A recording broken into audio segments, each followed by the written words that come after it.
Ladies and gentlemen, I have returned. Indeed. Eyes open.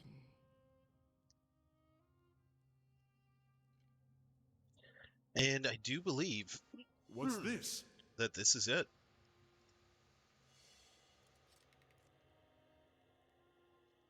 So we will find Theos, and we will put an end to him.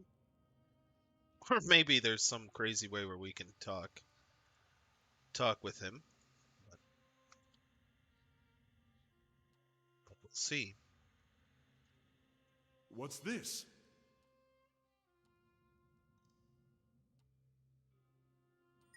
I wish you no harm. Yes?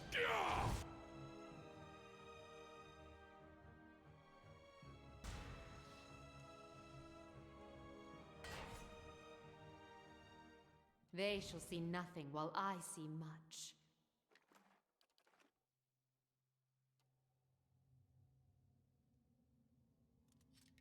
As requested.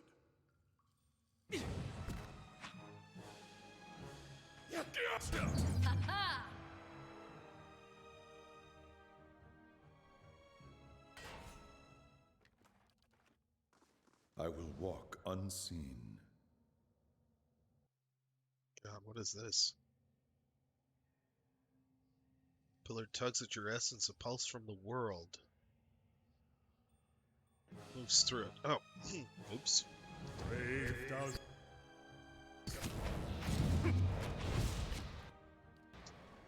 I'm here.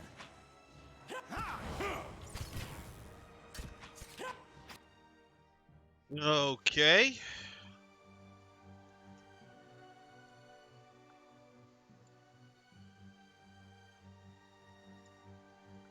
Yes?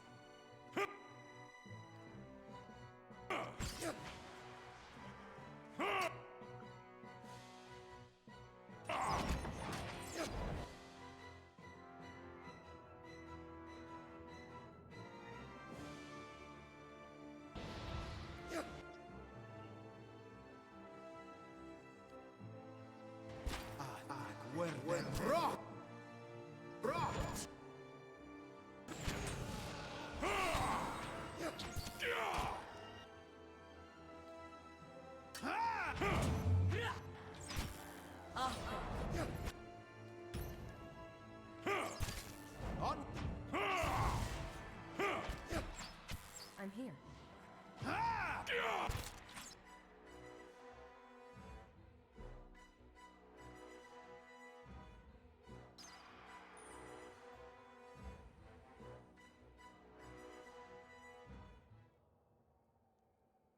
What? Terrible. Oh, this thing's a troll weapon. I shall. All right, Zawa, back to your fists. Jeez, what? Maybe I should have seen that coming. It does have another level. I guess it can't get worse than terrible. Although I'm at the end, I don't think I'll be getting to it. I'll have to look that up. I am curious. I'm not going to look it up now, but I'll look it up later. I'm curious to see what whether this weapon is a troll or if it does what I think it does and becomes something really amazing, I guess. Find another weapon for Zawa in the meantime. Something quick.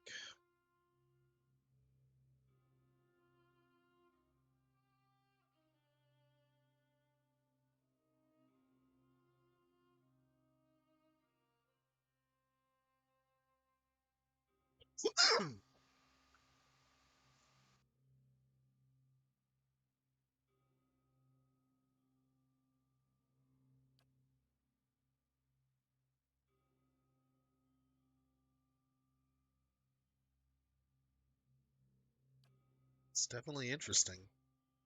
It's not superb. I suppose I could make it legendary, though. Speaking of which, we're in the end game. I may as well buff some stuff up. point in not doing it.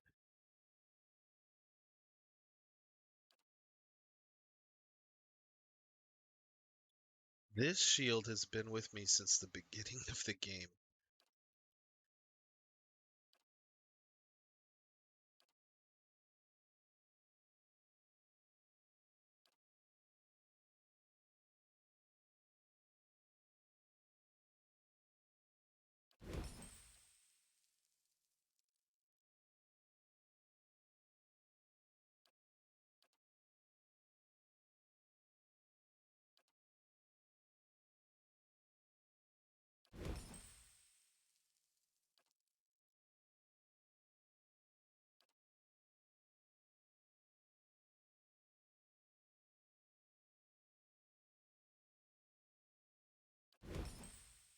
Why not? If any shield deserves to be buffed, it's this one.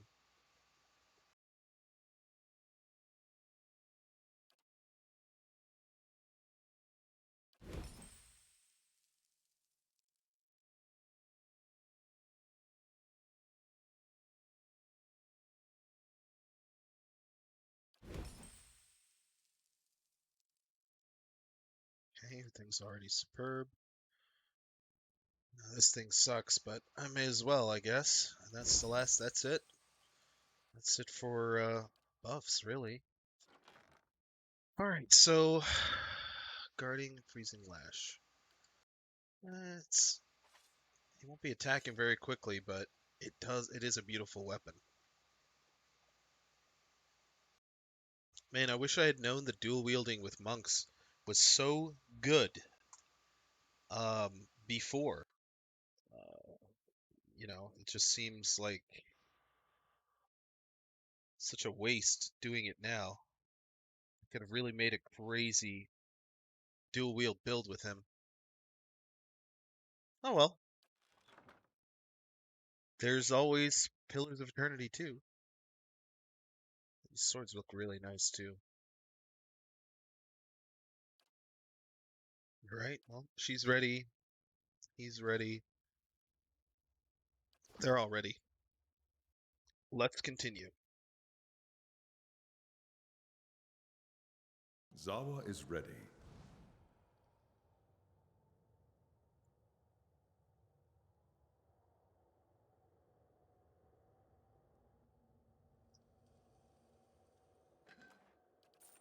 I don't know what that copper's gonna do for me in here.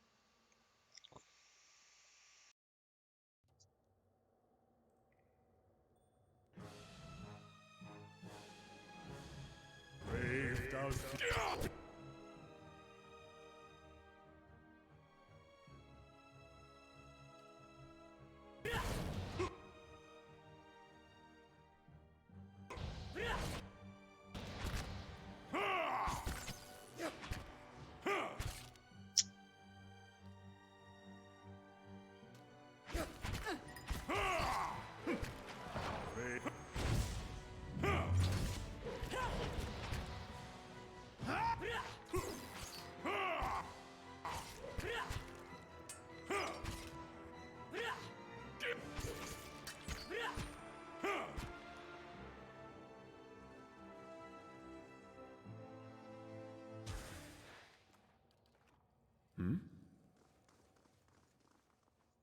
Not a sound.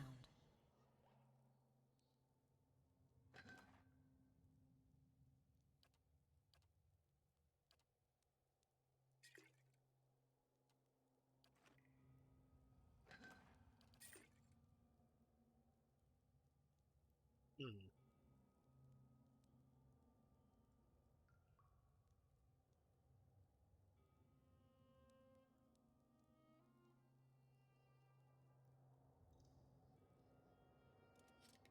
As requested. Soul Adra Prison. Soul Guardian Pillars. Soul Adra Prison.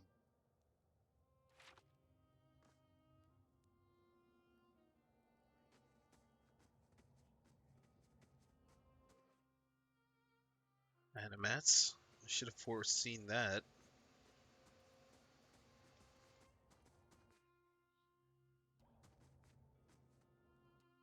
Several animats. Okay. Well, let's piss them off.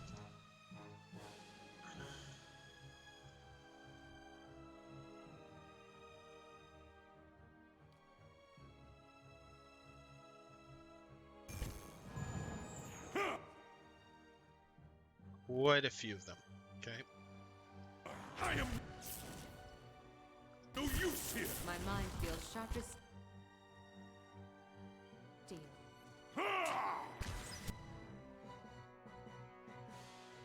I'm ready.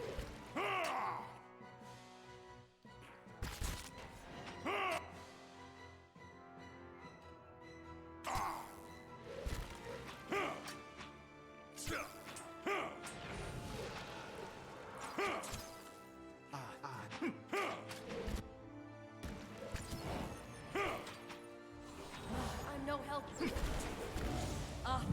Worth it. Raw.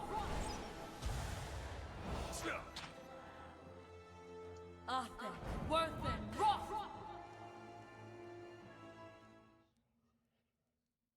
Slowly now. Whoa, hey, what's up, man?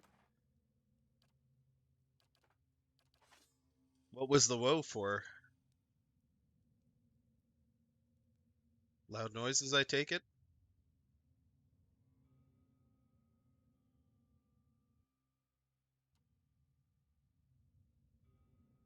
I can do that. As requested. Hey, Dragoon, how you doing?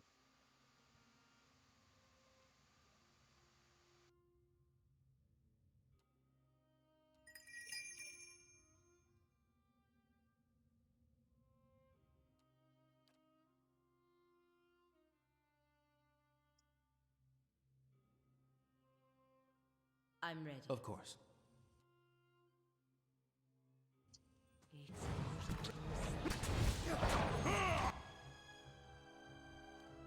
That's for my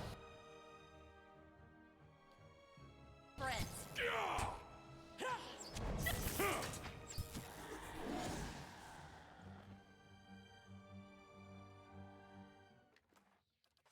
Quietly now.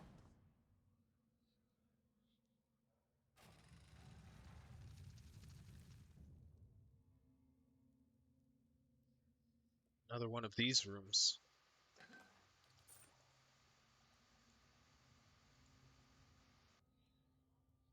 Well,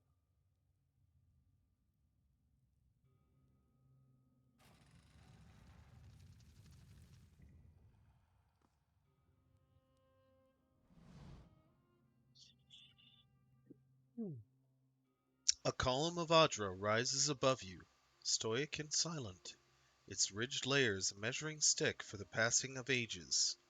It feels to you as a thick block of ice, and you perceive buried deep in its core a dim, flickering flame, all but extinguished, yet preserved against the ravages of the elements.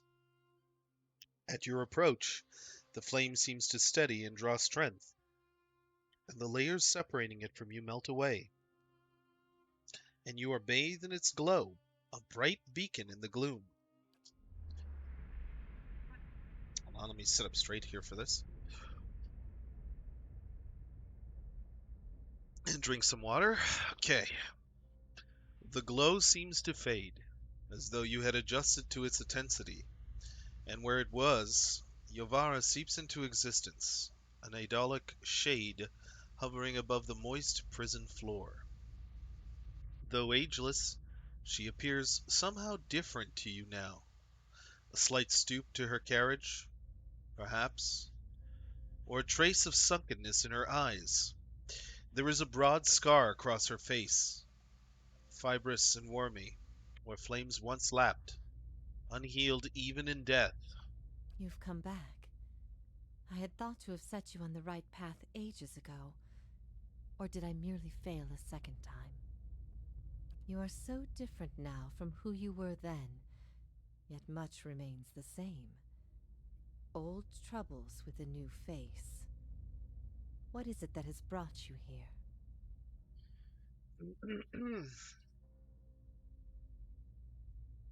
Well, it seems that I have unfinished business here.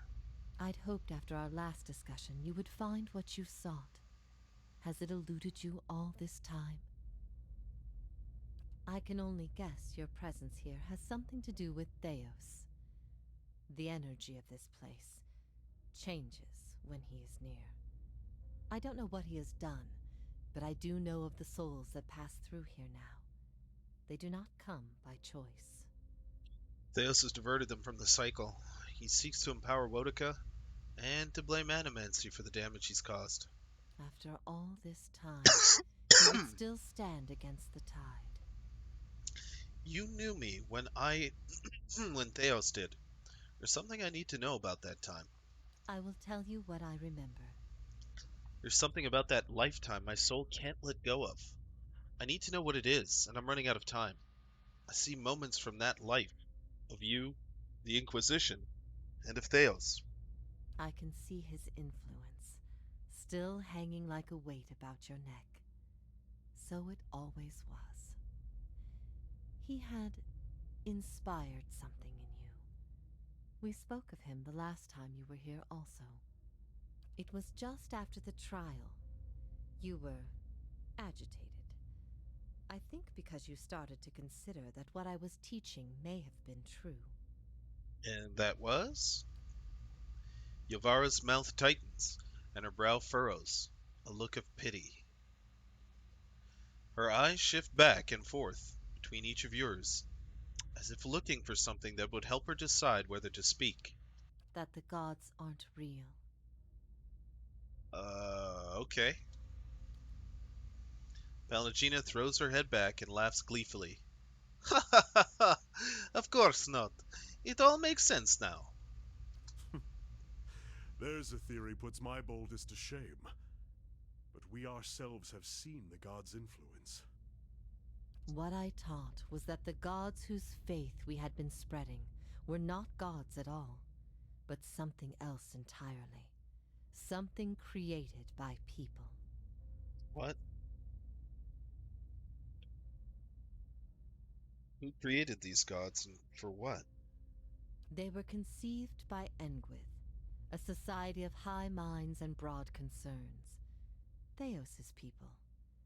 In their time, every people worshipped its own gods. Sometimes they warred over it. After a few wars of their own, the Engwythans sought an end to it. They devoted all their energy to finding the true creators. Generation after generation, they prodded and worked the stitching of the world and unlocked its secrets. One day, they found an answer. Except the answer was no answer at all. There were no gods to be found. Or if there ever were, they were gone. I see. Theory time? That's why he needs these souls? And that's why Sunnif said... let slip that the gods weren't always people.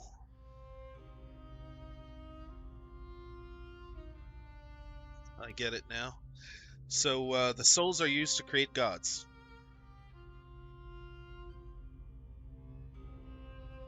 Right? It shook them, this finding. If they could discover this on their own, how long until others would? How long before war and chaos reigned over a world without consequence? But they had mastered many things in their pursuit of these answers. And with their mastery, they crafted their own gods to fill the void, and Well, sent maybe not. missionaries to the corners of the world to spread their faith. How did you discover all this? The Engwythan missionaries all knew it, but they never told the rest of us. They meant it to be a secret that died with them.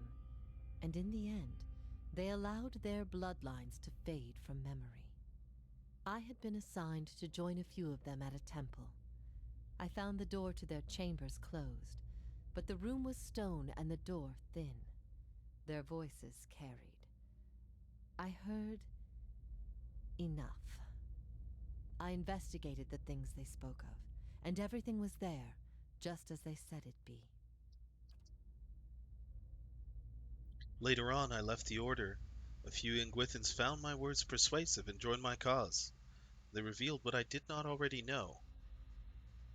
I never thought of it as faith, but I think you are right to call it that. Let the world see. Let them decide what to do. That was my faith.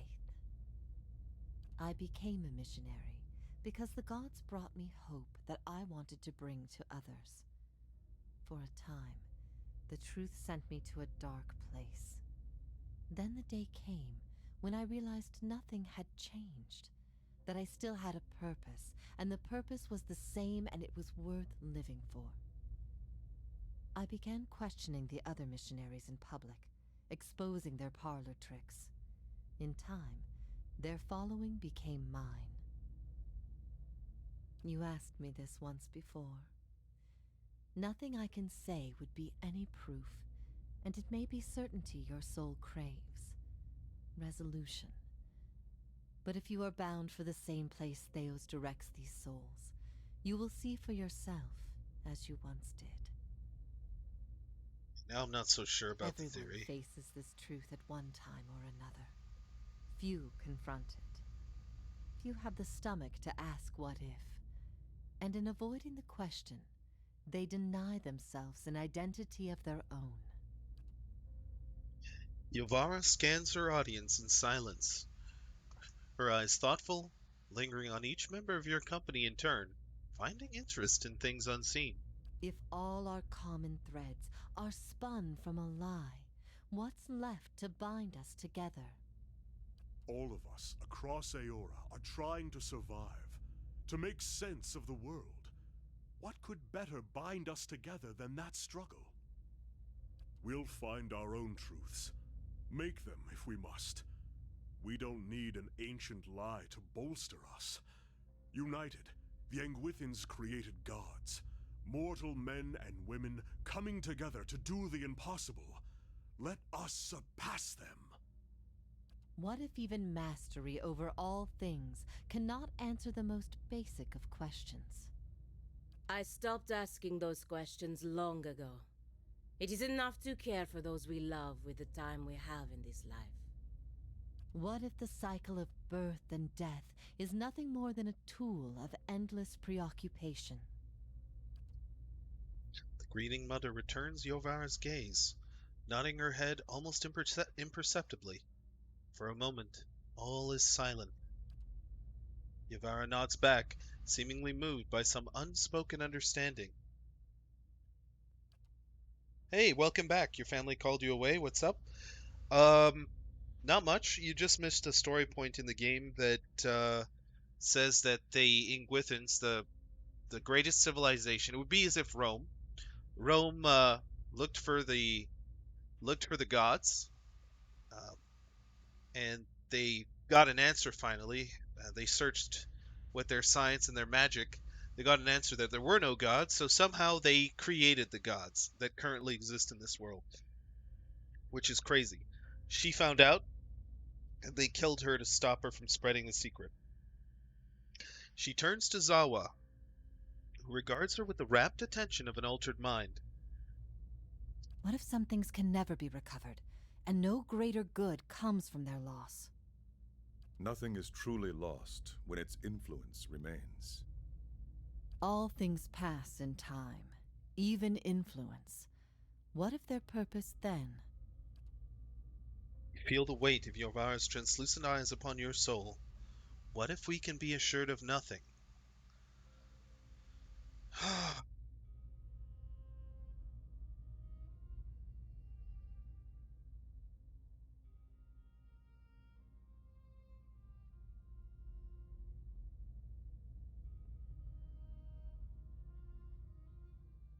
What if you can't be sure of anything? People are so sure. Yeah, they created them. A civilization found out that there were no gods. They looked for them everywhere. Apparently, they were able to be sure of the answer that there were no gods, or if there were gods, they were gone. They had left a long time ago. No one knows. So, in their arrogance, they decided that if everyone knew this, the whole world would fall to chaos and destruction. So they created gods.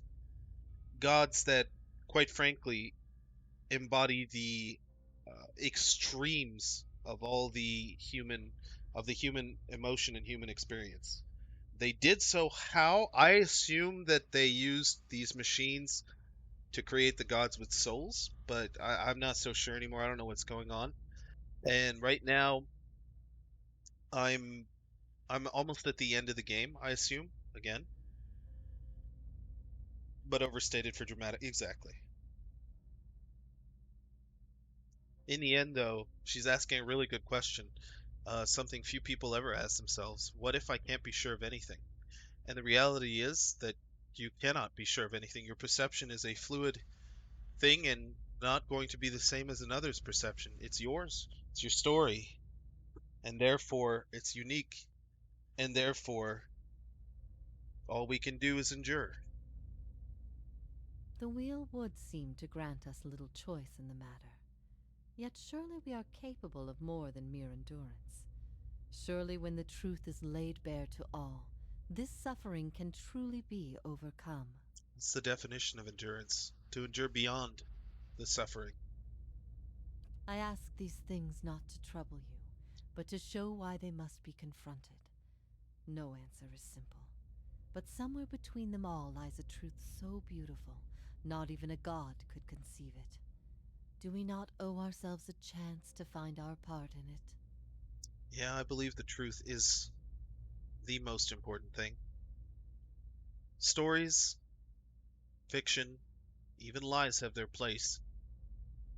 Without the truth, your truth, whatever that is, you're an empty shell. Just do the best you can. Well said. That's it. And you find your own meaning and you create your own value.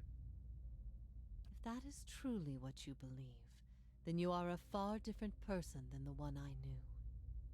I've been alone here with my thoughts for so long now. I've found peace with my failures and with my punishment. I no longer curse fate for what might have been.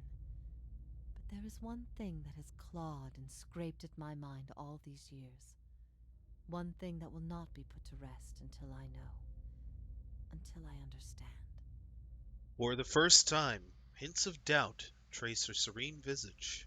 I need to know why you chose to remain with the Inquisition, even after you'd learned the truth. Do you remember? As she asks, the memory springs to your mind immediately, as though it had just happened. Uh, I don't, I don't know. I'm supposed to pick something that I would have done.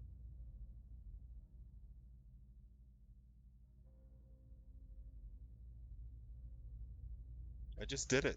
I don't remember why. All these years thinking about it, I don't think I ever imagined you did it without cause. This changes things. Does it? Good. Good. The things I taught, the things I believed, I needed to hear that. I needed to know it wasn't because... Because I thought Deos was right? I needed to know it wasn't because, after everything you'd learned, you'd still rather believe in a lie. If that is the conclusion people reach once they know everything, then my purpose has been a mistake. That seems to be a harsh connection to draw and also unrealistic. We knew little of each other before you arrived at my camp. You might have been anybody, which is why your choice meant everything. You had heard both sides, seen everything. If not you, then who? You're never going to be able to convince everyone of anything. True or not, there will always be dissent. I expected dissent, but I needed to know that true faith would prevail. Perhaps I've been wrong to place so much importance on one person's actions. It was all I could do to feel like there was an answer. The gods were created by mortals, they can be slain by mortals, they best clean up their act? Hell yeah! I mean, one's already dead, blown up by a bomb. I'm sure the others have... Abaddon died too? So yeah. Even knowing what you've told me, some part of me knows it doesn't truly answer what I wished to know, nor will an eternity of silent contemplation. I will have only my guesses and suspicions, and that will have to do. And what of your understanding of our past? Are you at ease with the choice you made? I see the world differently now than I once did. I regret what I did to you and wish your forgiveness. You have always had my forgiveness, no matter your reason. There are circumstances behind that reason we all share. Knowing that, it is difficult to hold spite in one's heart. At first I thought this might be the source of your soul's anguish, but now I see I was mistaken. You are not divided on this matter. You have put it behind you. It is with Theos that your agony lies, in sun and shadow. Your questions are not for me, but for him. And it may be that only an answer from the mouth of Theos himself will satisfy your needs. Yet if there is anything I can tell you that would be of use, ask and you shall know.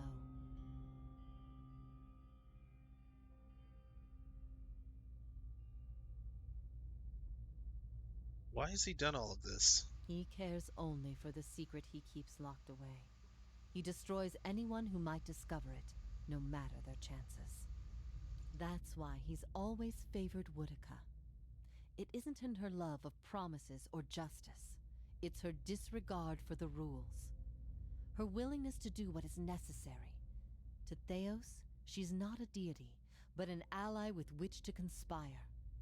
When her power waxes, she does as she pleases with this realm, as well as hers. And she wants that secret guarded as much as he. If Theos succeeds, there will be a shift in the balance of power among the gods. Woedica was vanquished once, when the other gods decided she had gone too far, and her power diminished. With this infusion, there is no telling what she will do. The only certainty is that there will be chaos in their realm, as well as ours. Hey, are you bound here until the end of time? In a matter of speaking. This is Breath Yamen, the court of the penitents. Souls are confined here until they repent. They must beg the forgiveness of a god, pledge their soul to them, and they will be lifted from this place to the world above. In truth, they receive leniency, but not true mercy. The spite of Woedica is eternal. They linger above, at the site of the old court, and are not permitted to leave the island, forever severed from the cycle. Damn, that's rough. This prison was full once in the days of the Inquisition. But time weathers all things, even will. I'm the only tenant who remains. Yet, I feel their presence strongly now, as it was in the beginning. You have brought many of them here. They cry out for the judgment of Theos. You have struck some bargain with the gods, then? No, bargain. The other gods aid me because they want Theos destroyed. I don't owe them a thing. They aid you because they would bend you to their own purposes. Engwith built gods from ideals, and an ideal on its own is a grotesque and vicious thing. But these souls, these forgiven the gods have bequeathed you like chattel. They were loyal followers in life. They will be with you to the very end. This place, Sun and Shadow, what is it? I could tell you what I believe, but again, it would be no proof. I have only what I have seen, and what others have told me about it. There is only one man who can tell you now, who knows it to a certainty, and you shall face him soon enough.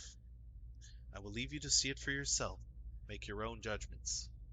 Better for your soul that way, I think. And do you know what it is I need from Theos? I could not say for sure. But you have been to Sun and Shadow before, and it came at a crossroads in your life, when much of what you knew had been upended. I have to believe it will come to you there. Your concerns then were of loyalty and trust and the gods. Everything I told you seemed to send you further into doubt. His words mattered to you when you knew him then. After you and I spoke, you went immediately to seek him out. Perhaps you simply sought confirmation from the man you trusted. If something from that time still troubles you, it may be something he told you then, or refused to tell you. He keeps secrets better than any in this world. How can I get to Theos to tell me what I need to know? You will not find a more resolute being on all of Aeora. There is no offer you could make, nor spell you could cast, nor pain you could inflict that would make him reveal what he hides. But I see you have become a watcher in this life. Perhaps in defeat, when he can no longer defend himself, you might learn something from him. Okay, I guess it's time for me to go. Theos will not wait for you. If you do not catch up to him now, you may never find him again. The gods have given me the souls of the forgiven. If you repent, you could join with them, help me strike the final blow against Theos.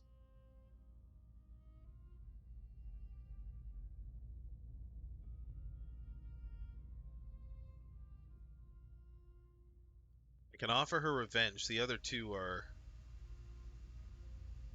shitty. Now, do you want to come? If I repent, all I have done has meant nothing. All right. Well, farewell. Your soul deserves an end to its suffering. I'm sorry I wasn't able to grant it myself. May it come to you swiftly.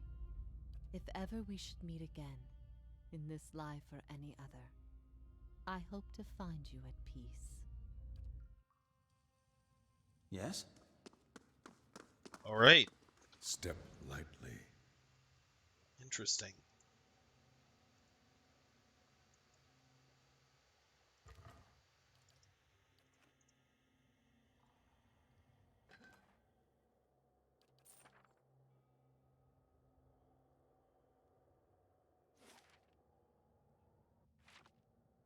There's something over here. Maybe it's more answers. Let's go and find out.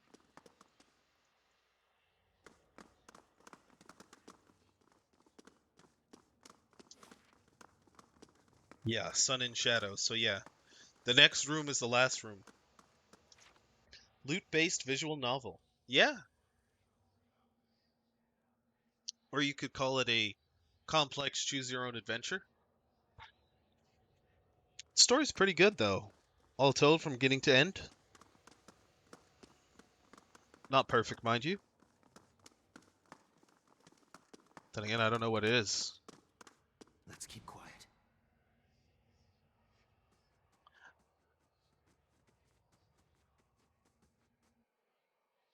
Oh.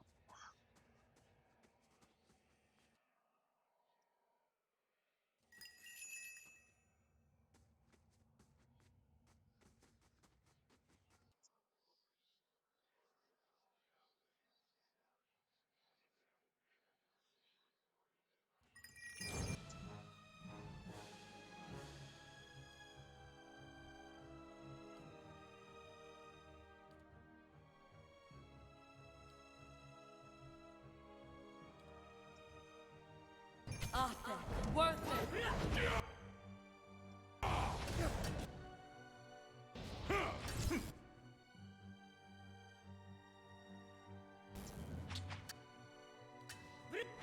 I'm no help.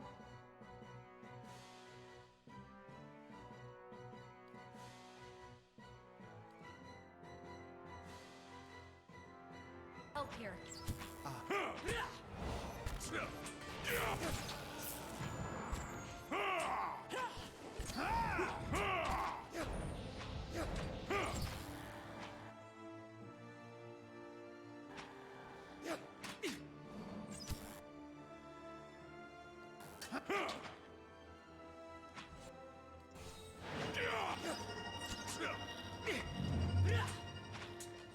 Indeed.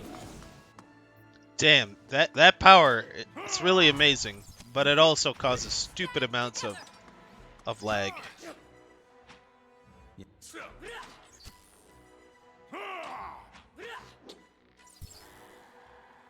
Yes?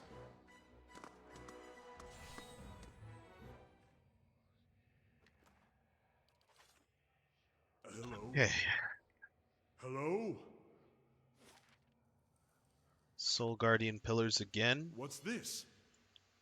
It just looks like loot, which is pretty pointless.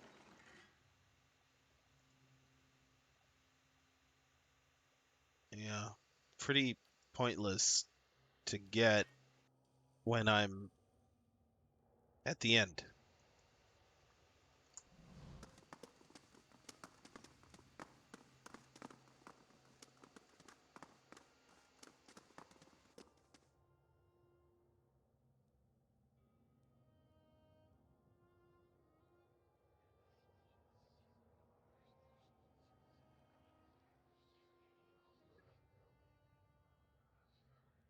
The hell? She healed me.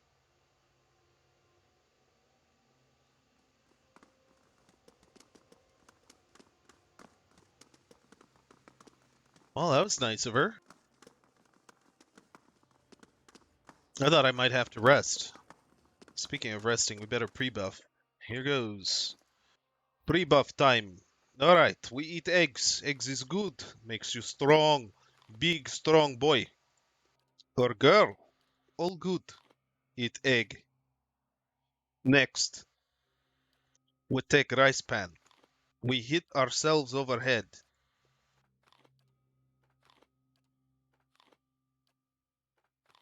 Next, we take mind grab. Put it in brain. It's good for you, trust me. We also take drug. Wash down mind grab. Then monk eat all drugs because he likes it. He has dependency, and we help him. He likes it. Here we eat pie. Pie makes mind grab go down easy.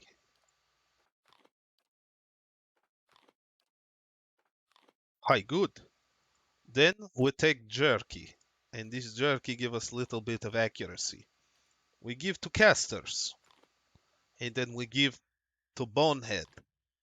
Finally, we have stew. Gives little bit of dexterity and perception. Actually, no, I don't believe I need that. I don't need that. This one is might, but I already have eggs. We are ready to battle. I will just fix scrolls here. Okay, good. Okay, hold on. You need better potion than that. You might actually that is good potion for you. Never mind. Okay, good. We have accuracy here, and we have multiple missile barrage storm, plus revival for anyone who goes down. We are good. To battle! We will save here. Hold on. Forward to breach. We will prove to world that gods are not real. They are invention.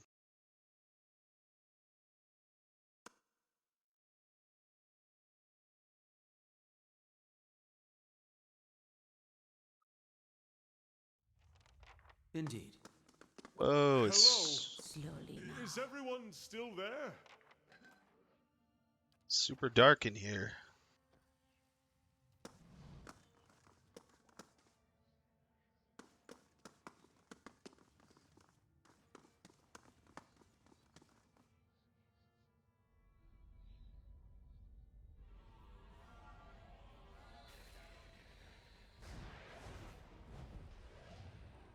Uh,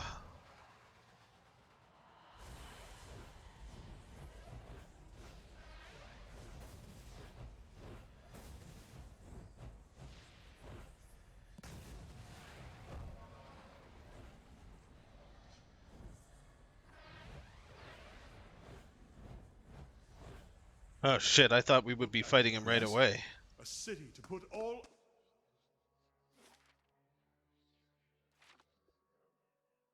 Where the hell am I? Walk of Others Souls? to shame and long lost. Many spirits stir here, edged with anger, violence. Whoa. Oh, it's right, Sawa. Step lightly. We've got to hurry because, and with Shade, we've got to hurry because my buffs are gonna, well, they're gonna run out pretty soon. Brave doubts.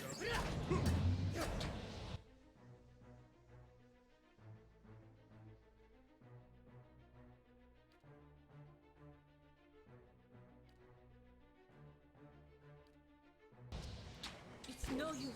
I don't.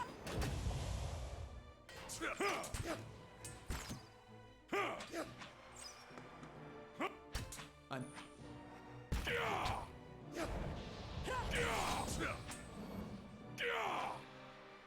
Indeed.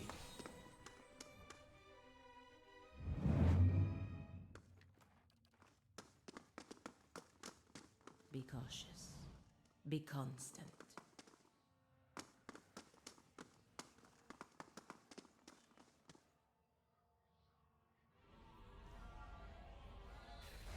Oh god, that's coming out of my crotch. Wait, what? Shadow Drake? Oh, hello? Let's see what Oh, shit. lies this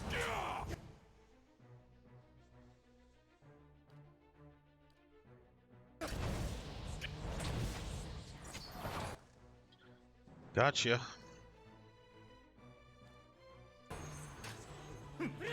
My mom.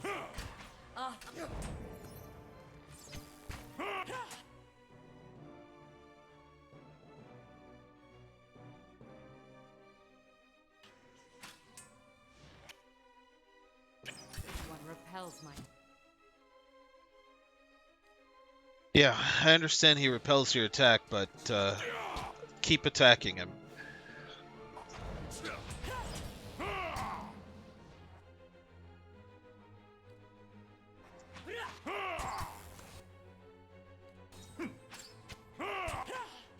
My mind feels.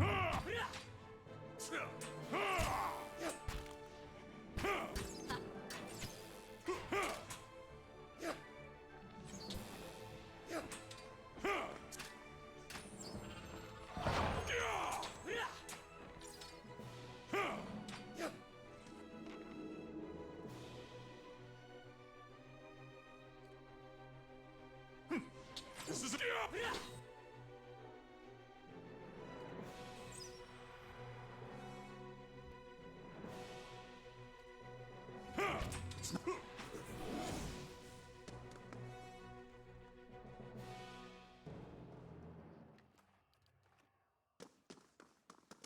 Just time left on my buffs. God damn it. Oh, I couldn't have known.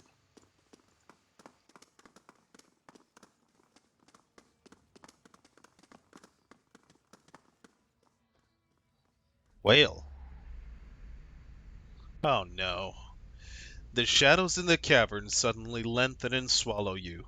When your eyes adjust to the darkness, you find yourself in the midst of what must be another vision. You are surrounded by mists. The ground feels springy under your feet. You imagine that, as soon as you take a step, the soil behind you will erase all trace of your passage. As if on cue, the mists before you clear just enough for you to take a couple of steps forward.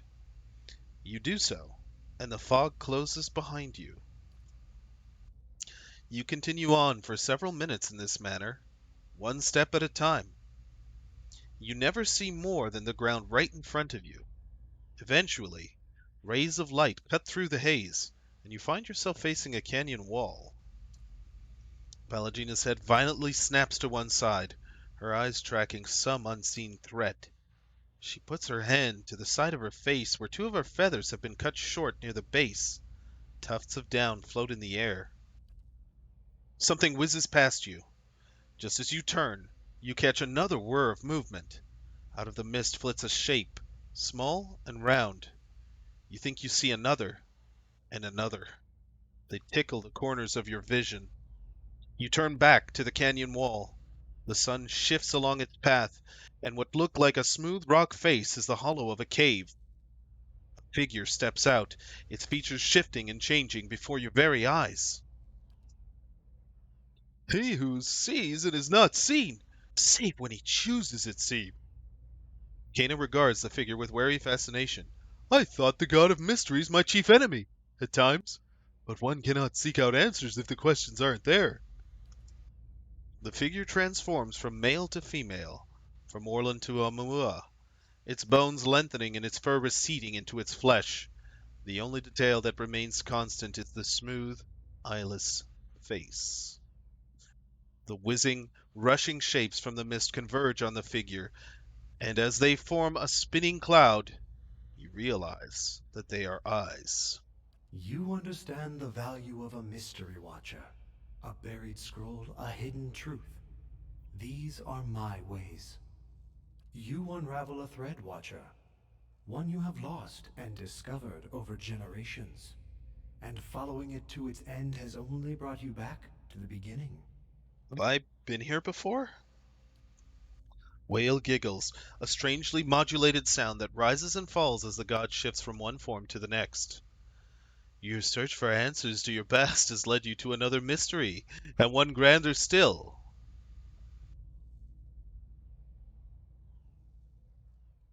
Okay, well, I'm here to stop. No, I'm here to see to the souls that Theos has trapped. Yes, but what would you do with them? A nebula of souls, blind and brimming with potential. The answer to Woodika's question and the beginning of yours. What would you do with them? Thunder clouds form overhead, casting shadows of movement across the canyon. I take it you've got something in mind? The clouds break, and a torrent of rain washes Whale's features clean. His blank face molds itself again, taking on the shape of something you've never seen before. Do not consign the souls to the fate of some god's choosing. You have found them. Now scatter them across existence, their destination known to neither god or mortal. Let them be lost again, new answers to new riddles. Behind him, the sudden downpour has carved new caves into the canyon. You say I shouldn't let a god decide their fate, but that's exactly what you're asking me to do. In a way. But something must be done, and hurling them from the machinery of other schemes is the truest course of action. Yeah, no and bye. That is a word for endings, and this is but a crossroads. Even I do not know what you would choose. Shadows from the new caves melt and spread across the landscape, covering you in darkness. When the light returns, the vision is gone. Headed up to here with gods. I'm here.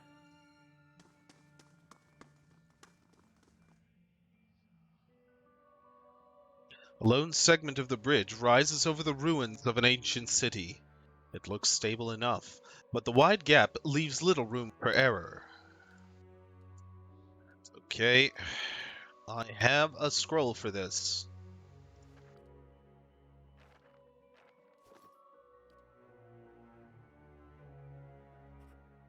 I'm here.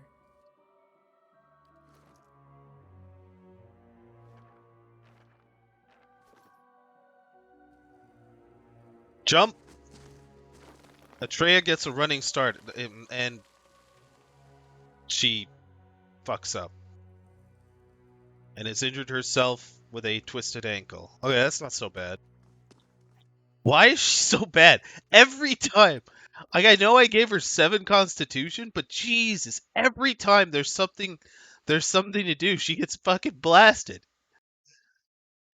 I really min-maxed her, but still, man, that's just I'm like... here. Indeed. Wait, that was it? Uh-oh. Uh-oh. Spaghetti. Oh. Alright, let's... Oh no, Atreya. Oh no. What have I done?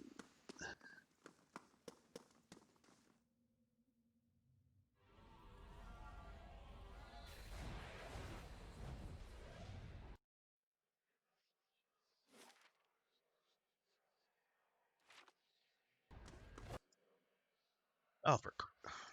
Brave does.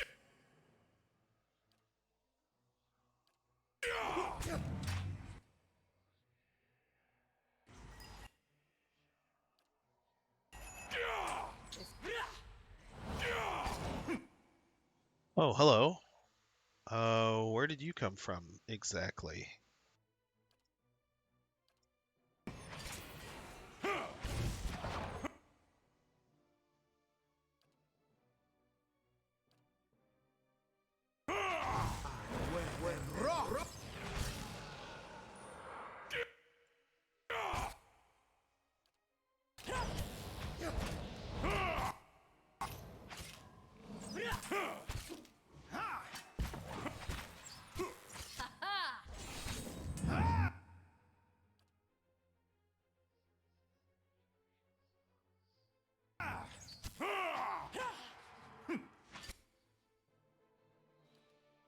It's not.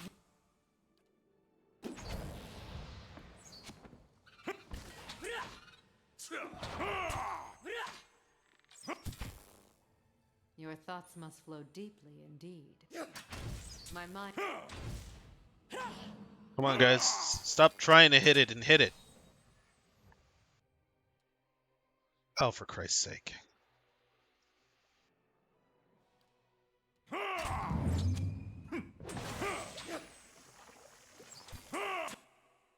Oh, apparently it's immune to corrosion.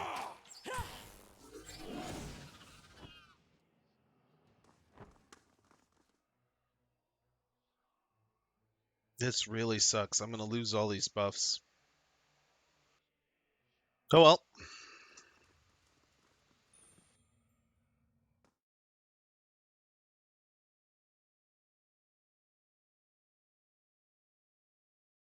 If you like this, you should try Kingmaker.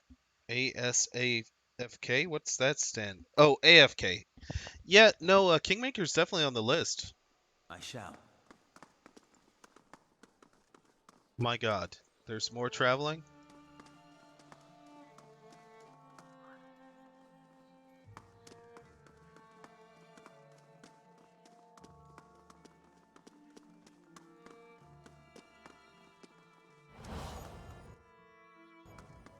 Are you ready to take the oath?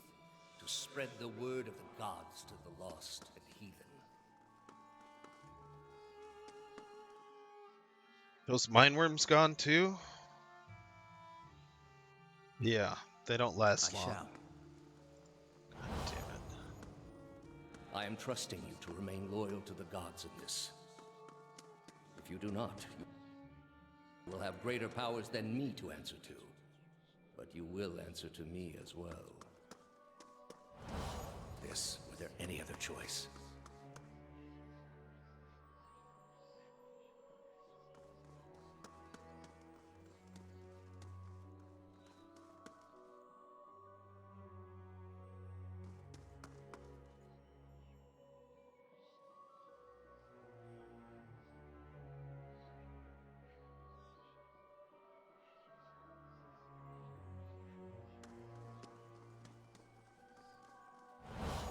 This is a missionary, same as I was, taught the wrong things as I was.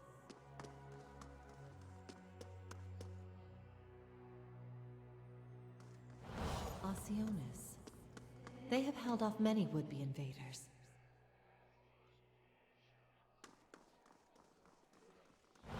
You are ready to give a confession?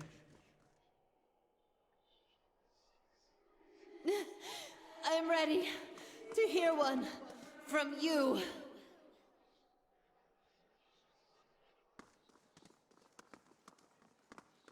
Alright, let's rebuff up. Really sucks. I don't have much left to take.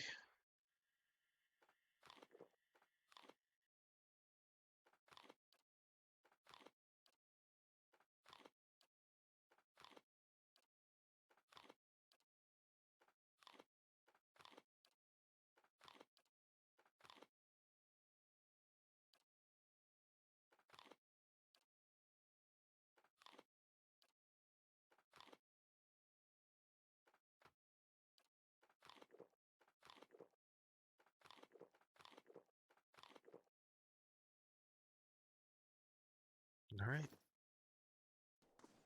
Of course.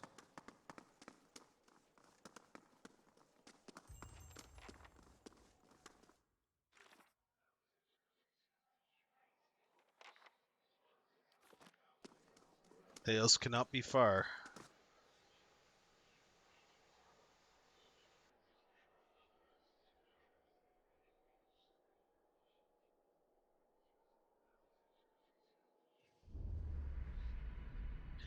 You've come to a circular room, grand and domed, its walls lined with Audra and trimmed with copper. At the far end of a great pillar of Audra pierces the floor. At the far end, a great pillar of Audra pierces the floor from below like a ragged spike, its shimmering texture giving the illusion of boundless depth. Your thoughts are yours and not yours at the same time. They are filled with questions. At the base of the pillars stands Theos, a look of concern on his face as he notes your approach. You have something you want to ask him. One question above all others, spinning madly in your mind, but you don't dare ask it yet. You need some admission from him first, some hint of the veracity of your suspicions. You are far from your post, Inquisitor. What brings you here? All these statues, who are they of? They are monuments to Woodica's greatest servants among my people. I hope to join them myself one day, but my work is not yet complete. And that machine behind you, what does it do exactly? It has many uses, but its purpose is to bring structure to the chaos that surrounds it. What is this place, Theos? We are in a sanctum holy to Woodica. There are others like it in service to the other gods. I come here often to pray for her counsel, and in this space I may be assured that she hears me. Was Ybarra telling the truth? That woman sought only to destroy the foundations of peace and civility that my people sacrificed everything to build. Was the entire Inquisition based on a lie? The Inquisition was based on the need to cut the flesh from a rotting wound. You are shaking now, having lost all patience for tact. No more evasions. You have to know. Everything you believed. Everything you have done for the gods. Did you lie to me when you said the gods could end suffering? Theos says nothing. Are there no gods? What is a god? A higher power? A rewarder of good deeds and punisher of the wicked? Something men can turn to in their darkest moments when their days seem only like bridges from one tragedy to the next. Our gods are all these things. With Theos' every word, you find yourself losing control of a boiling cauldron of rage and doubt, fear and hopelessness, until you can take it no more. Are there no gods? We are in a sacred place within earshot of the gods themselves. This is not the time. You've been through much these past few months. You will return home and you will rest. When you feel you have recovered, you may rejoin us at the trials. The Inquisition is far from over, and I will have need of you. There are many who continue to spread the lies of the apostate. The Inquisition will not end until we have pronounced judgment on all of them. Welcome back, Dragoon. His eyes linger on you, and there is no mistaking the threat behind it, and your rage shrinks at the image of an iron wheel in your mind, monolithic and caked with the dried blood of thousands. You do not ask your question again.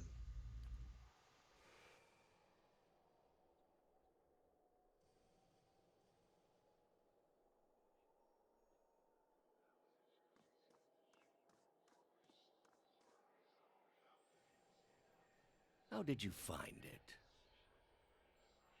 I didn't. It was Lady Webb who found you. Another in a string of acts of petty defiance.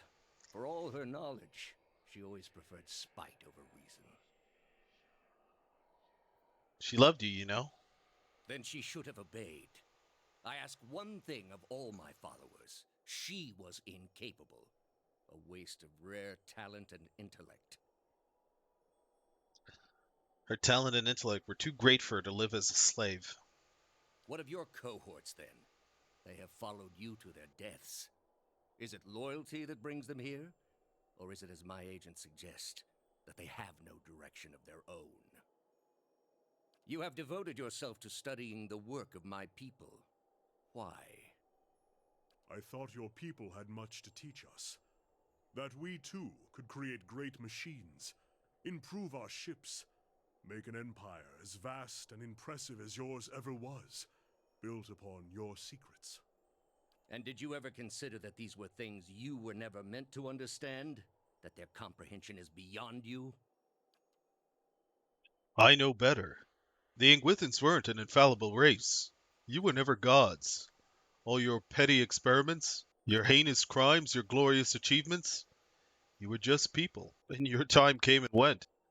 Ingwith is a lesson now for those who remain. You are living in the time of my people, Amawa. You owe them more than you will ever comprehend, and so it shall ever be. Greater civilizations than yours have attempted to reclaim what we buried. The greater their successes, the worse their fates in the end. I have seen to it.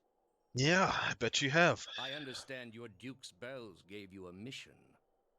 Their orders do not absolve me of my greater responsibility to the safety and well-being of the Republics. Yet you disobeyed. Something you already have a reputation for. They will know, of course. If it had been for a worthy cause, they might have forgiven you. But I don't see them pursuing Animancy after seeing what it's done here. They trusted you, and you disappointed, as you always have. And you will again be disowned. The parents scold, but the children are safe. Whether Animancy research continues in the Republics or not, they will survive. For now, that's enough.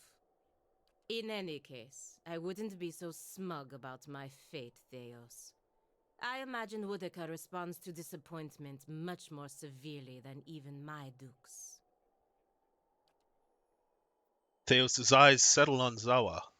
I am told you are the last of a great line. As are you.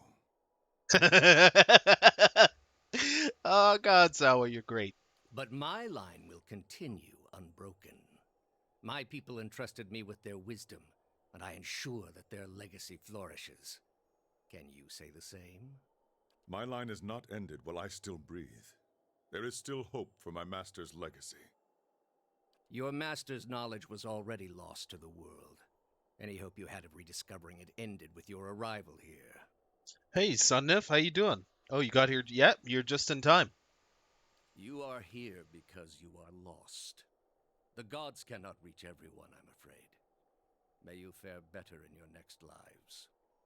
He directs his gaze at you. I gather you have had your soul awakened. Why else would you shadow my footsteps like some stray mongrel? You think I have something to offer you, but our business was concluded long ago. I lived my life by the lies you told. You owe me the truth. He's not going to go for that. I was going to tell you, may as well admit your lie to me before that. Yeah, that's... Whatever Theos is, he is logical, even if he is insane. I answered your questions once. That your soul is not fit to accept the answers is of little concern to me. I lied to no one. Not to you, not to anyone. The gods are real. They are everything we need them to be, and the world is better for it. Actually, you've lied to everyone, and this entire thing is a lie. I have no illusions about the costs involved.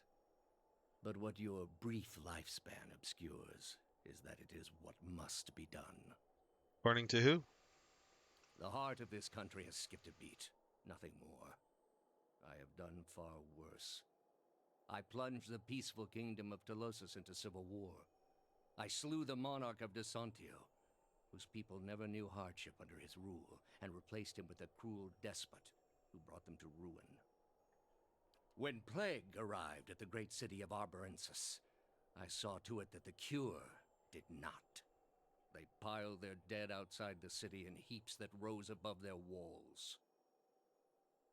Yeah, nothing justifies any of what you've done. That's where you are mistaken. There was a time, back when your soul was still a shapeless mist, when the world believed only in false gods. Thousands of them. Gods that told them to take slaves. Gods that told them to make war upon their neighbors and devour the slain.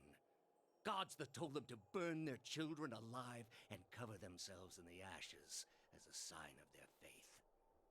But all that changed when they learned of the true gods. Our gods. All those misshapen, bestial instincts melted beneath the radiance of our god's majesty. You could see it in their eyes. That dull emptiness replaced with the glimmer of a kindled spark. You could have showed them the proof that there were no gods. Yeah, you would have achieved the same purpose, you idiot. And replaced it with one far worse. Logic? Have you imagined this existence? The one the apostate would have created. We are not all so virtuous as she. Without our gods, the most wicked, the most tyrannical, they would take that power for themselves. Have you seen yourself in a mirror lately? But more than that, it would be a hollow existence.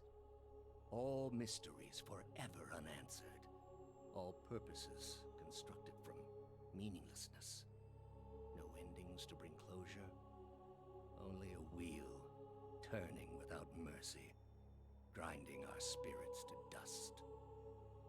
Create your own meaning, you sad, pathetic thing, you. Better that than live a lie. Telling yourself each day that what you do matters, that it isn't all for nothing, that the world is just. The apostate's world is built on believing lies. So is yours! All I have seen, the millennia of experience. I will not be dissuaded from this course. This is the only way. You are blind to think yours is the only way. You're controlled by your own doubts, your own fears, and your own insanity. We are all controlled by our own doubts. Better that we should be relieved of them. With your soul and thousands of others, I will see this world purged of its suffering. By creating stuff? Hear me, Woodica. Your servant calls for aid. So be it, Theos. Is my game frozen? Croak 10!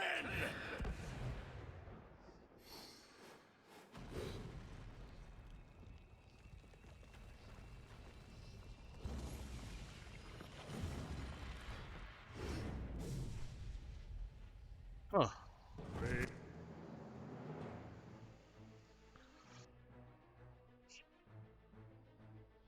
How do the gods change that? They don't. People will do, I mean, they commit horrible crimes in the name of the gods anyway. So it's what he's saying makes absolutely no sense.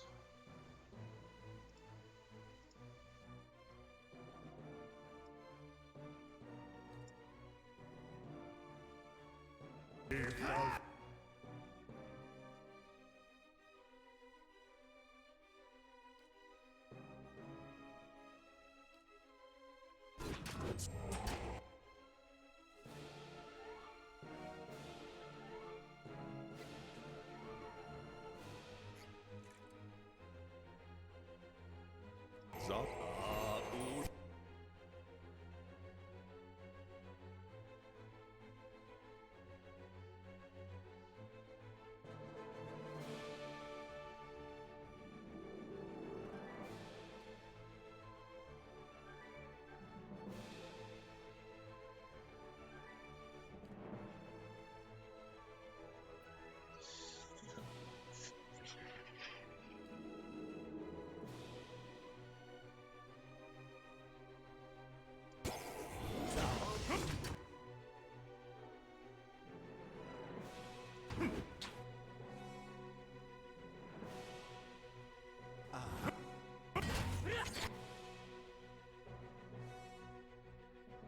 I'm being violated.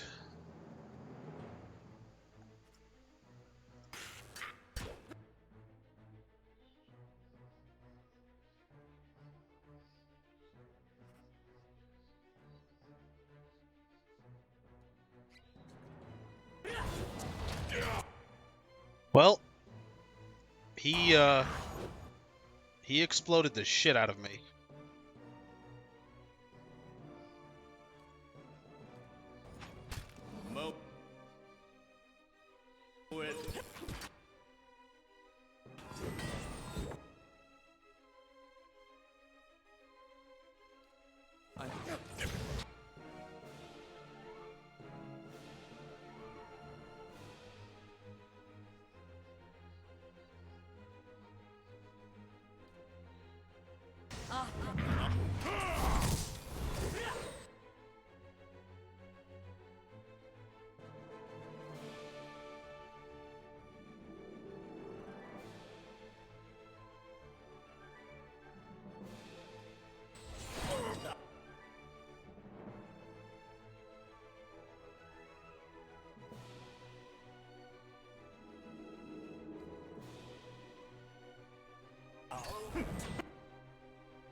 No, nothing I can really use here. Okay, one more level of that.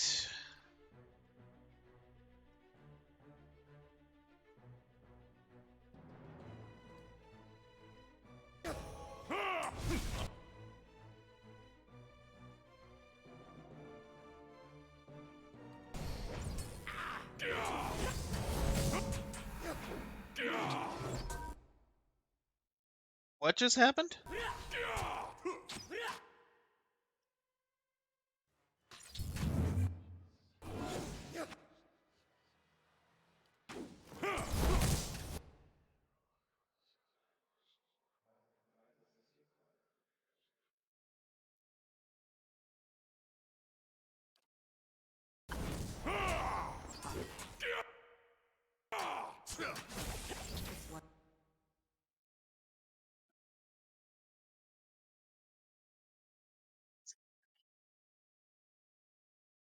Not sure where the music went, but okay.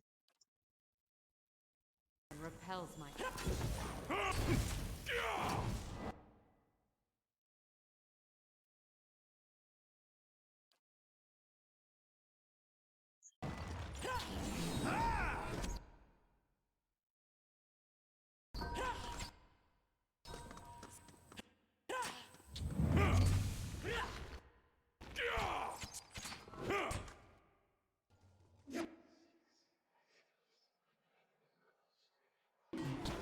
It's not.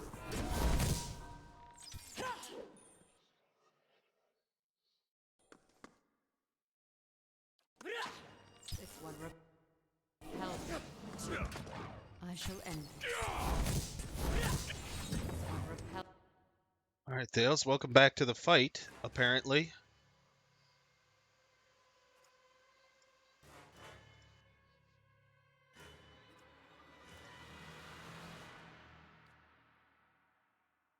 Okay, he's not immune to being paralyzed, but he has a pretty high defense against it.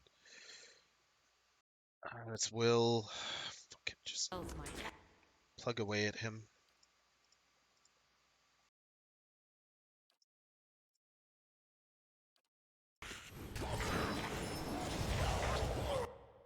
You like that, Thales?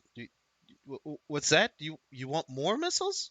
Hold on, let me buff my accuracy first, and I'll gladly help you out.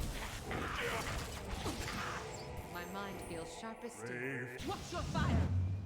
Oh, is he dead? Oh yeah, he's dead. he he just got gibbed. At your feet rests the body of Theos. What's left of it, anyway. Hollow, the dense wrinkles shaped by the silent shouldering of an eternal burden now smoothed across his color-drained face. His soul remains still for a moment, defenseless, its energy expended in defeat.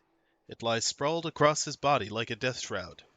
All those lifetimes spent to preserve a single vital secret. I would expect a man to reconsider his choices after the first 500 years. Thousands of souls he has tortured. Would that he could live those sufferings 1,000 times himself. In his own way, Theos must have truly believed he was caring for the people of Aeora, protecting them from themselves. A shame his soul won't have a chance to reflect on his errors before it enters the wheel. This man held to the world harder than any I have known. His suffering was plain to see.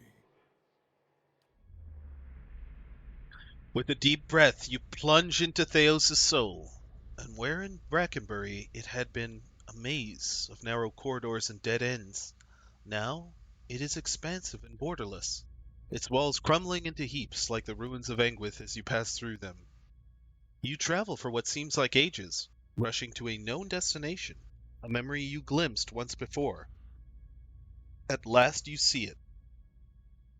No more than a pinprick of light at the end of a long tunnel. expanding slowly at first, then quickly as you near. You ended him with 150 damage critical. He exploded too. Yeah, I don't know what it is that hit him. Because I was more, slow and steady. I don't have any real heavy hitters, so I don't know what it is that hit him. But whatever did, it, you know.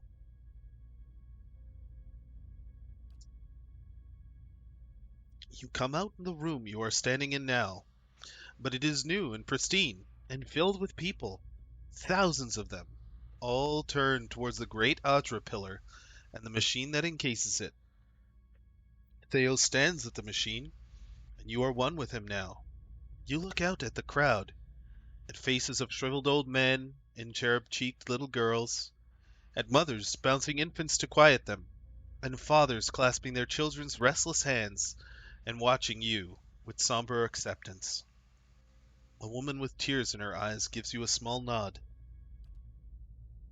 You turn back towards the machine, your breaths constricted beneath the weight of unwanted knowledge, preparing yourself to set out alone on a journey without end. You close your eyes and open them again to find the machine still in front of you, beckoning. You take your place in front of it and place your hands upon a large mechanical disc at the base of the great crystal column and speak a single word. Giant rings creak to life, building speed, setting arrays of carved draconic mouths aglow, and sending tremors throughout the platform beneath you.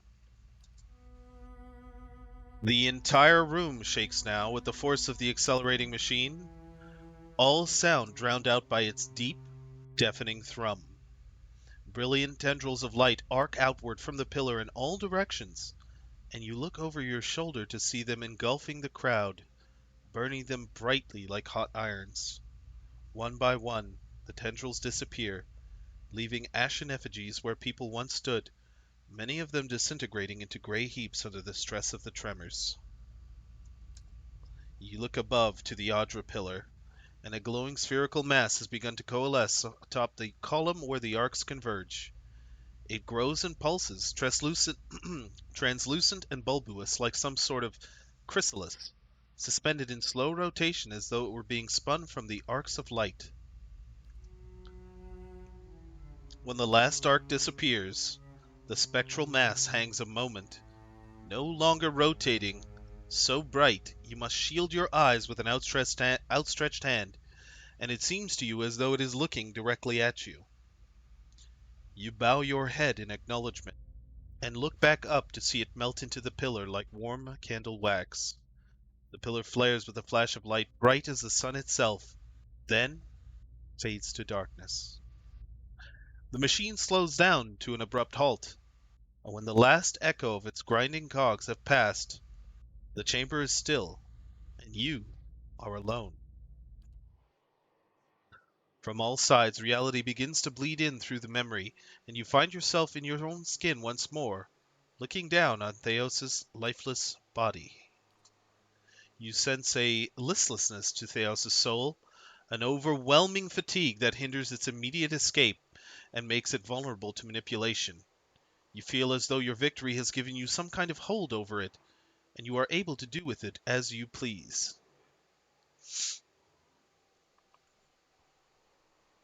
Let's see. Return it to the cycle. You remember this, Theos? Remember that no man can hide the truth from your memory shall be your penance. I do not envy you, Theos. Peace.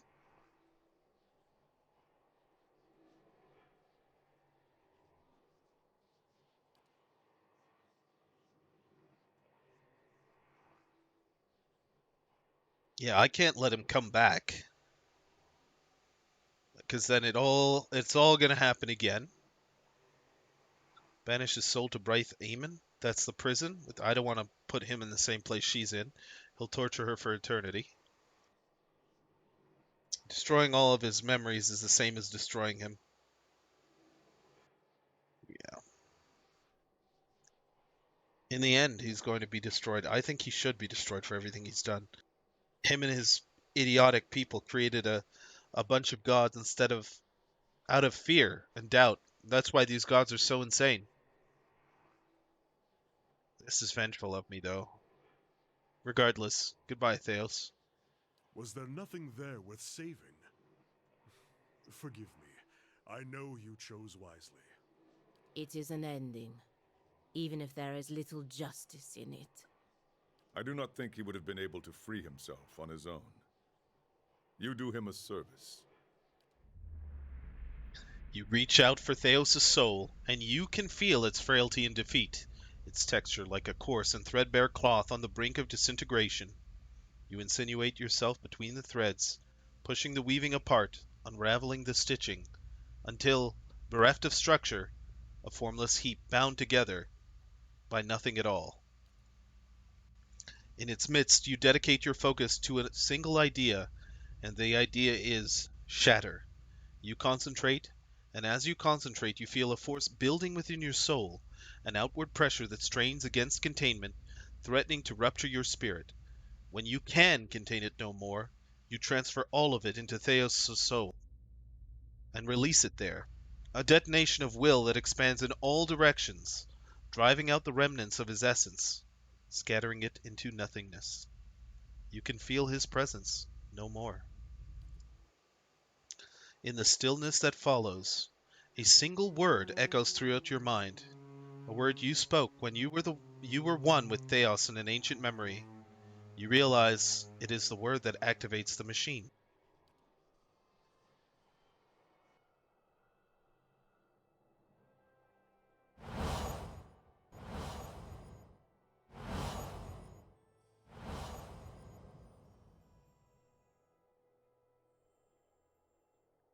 Hmm?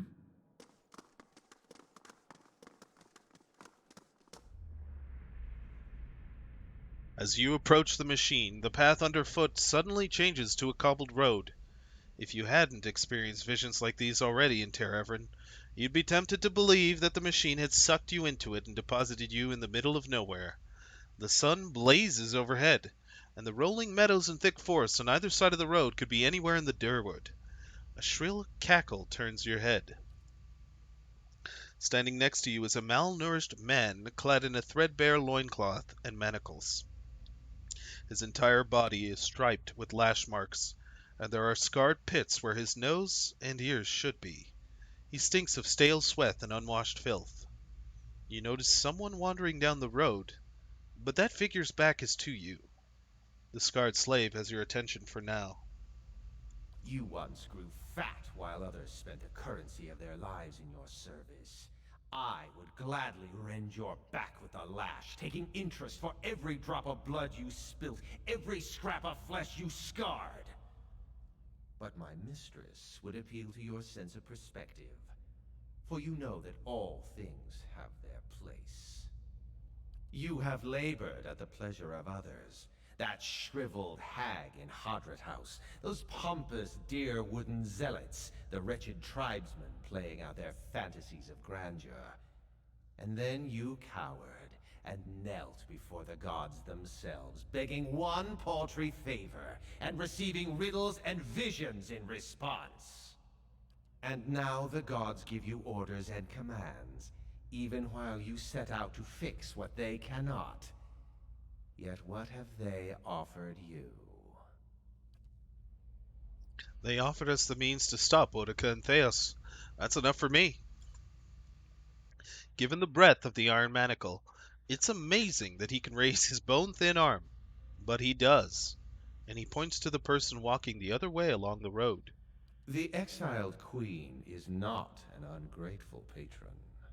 You get a better look at the lone figure, and realize she's wearing robes, tattered and singed, but fine nonetheless. On her head is the silhouette of a broken crown. She continues walking, her pace slow, but determined. Finish the work Theos began. Strengthen Boudica with these souls and allow her to become the most powerful of all the gods, with you as her favored. What do you mean by her favored? The recipient of Boudica's blessings. She has always had a place for mortals of particular merit. If you help her now, she will become the most powerful of the gods, and you will be the one who made her so. Think of the lifetimes of reward you would reap. Pelagina steps towards Skain. Equal parts madness and idiocy. Why would we form an alliance with one who has opposed us at every turn? Skain turns his flinty eyes on Pelagina. So says your companion who's been abandoned by her own country. Do you really trust her to make alliances for you? Are opposites in every way. Wodoka is the goddess of authority, tyranny. Skain is the goddess of anti. I'm not gonna help either of these idiots out. All the gods are insane. I've already chosen my path just because it aligns with one of the gods. Great, that's good for them. But these gods are all mad. They're mad, just like the people that made them. Helping Wodoka would mean that the secret of the gods stay hidden. He rubs his hands together, his black eyes gleaming. Safely hidden, yes. From the violent overlords who would cease to fear punishment in the next life. From the heavy-handed masters who would answer to no one. The world needs some schemes. Or are the souls of people so pure that you would snap the tenuous threads that bind society? Have caution, number one Nuben, eh? All schemers desire an ignorant multitude. Kana's shoulders are set in a straight line. His expression grim. What they fear most is that we should know enough not to be content in our places. I've been working against what... God, I wish I could have just said no straight from the beginning. I have been working against Wodoka this whole time. Why would I help her now after I've killed Theos? And why would she thank me? The ragged hole in Skain's face wrinkles with disgust. Loyal and weak. Theos proved his inadequacy when he failed to anticipate you. A plan exposed is worse than none at all. But you have proven resourceful, equal to the scheme of gods. Wodoka has a long memory, Watcher, for both friends and foes, and she keeps her oaths. Skain takes a bundle at his feet and hefts the burden onto his back. I've explained the alternative, Watcher. Continue as a pawn of the gods or as a partner of one. At the other end of the road, the figure stops. She turns her head just enough to look over her shoulder. Her face is mostly hidden, but one merciless eye peers at you from a cheek of rippled, scorched flesh. No. You say that now, but when you're standing in front of the machine, considering the lifetimes and the powers that await you, we'll see what you do. He continues down the road, and when the sun suddenly drops below the horizon, it plunges you into momentary darkness. You come to your senses in front of the machine. I'm here.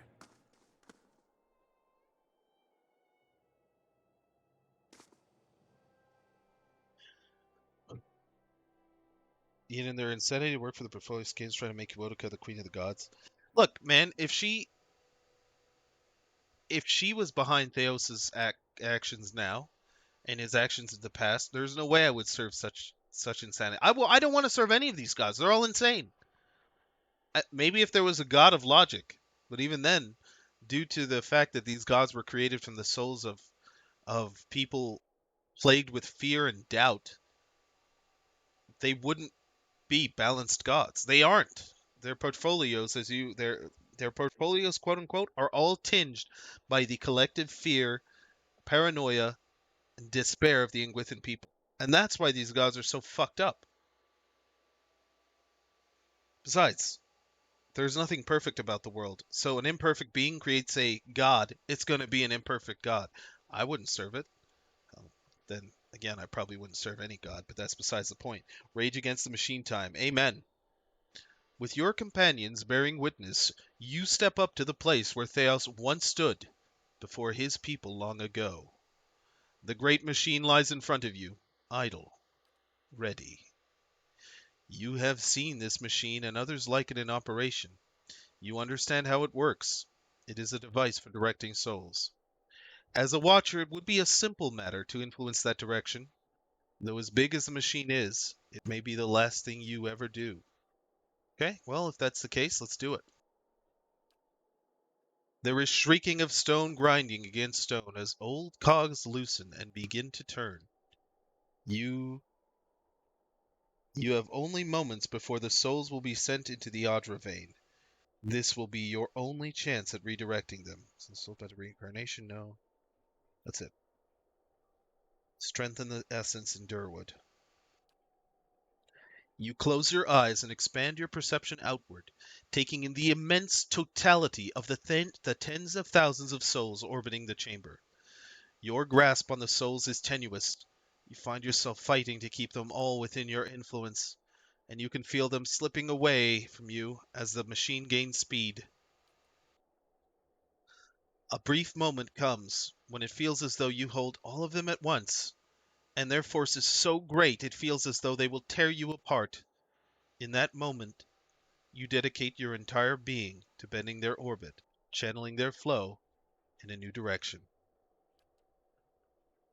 You didn't spoil it, Sunnif. You didn't At your spoil. command, the ancient device hold on. became your instrument, spinning to life with deafening resonance and gathering up the swirling essence like thread on a great spindle.